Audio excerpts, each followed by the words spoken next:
कैलाश पर्वत की दिव्य भूमि, जहां सदा गूंजती है हर हर महादेव की ध्वनि। शिव पुराण कोटि रुद्र संहिता के अध्याय 15 के अनुसार कैलाश पर्वत पर बैठे बैठे एक दिन भगवान शिव और माता पार्वती के सम्मुख एक दिव्य विचार उत्पन्न हुआ।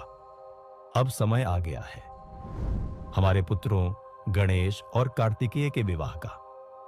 पर प्रश्न यह था, पहले किसका विवाह हो? तब भगवान शिव ने मुस्कुराते हुए कहा, जो पहले पृथ्वी का एक चक्कर लगाएगा उसी का विवाह पहले होगा। क्षण भर में भगवान कार्तिकेय अपने मयूर पर सवार होकर निकल पड़े। आकाश चीरते हुए, पर्वतों, नदियों और समुद्रों को पार करते हुए।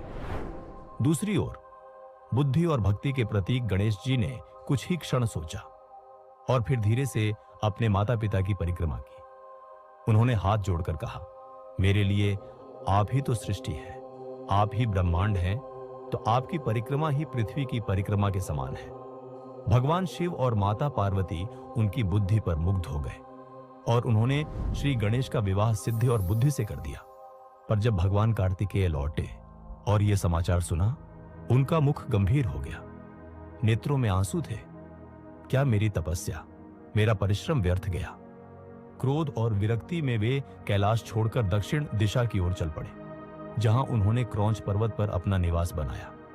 यही स्थान आगे चलकर श्री शैलम कहलाया। माता पार्वती अपने पुत्र के विरह में व्याकुल हो उठी। भगवान शिव ने उन्हें समझाया, पर वे भी द्रवित हो गए।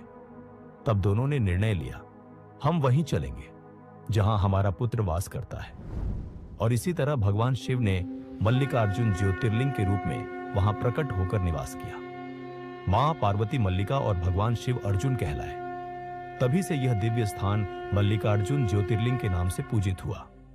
कहते हैं, अमावस्या के दिन भगवान शिव अपने पुत्र के दर्शन करने जाते हैं और पूर्णिमा को माता पार्वती।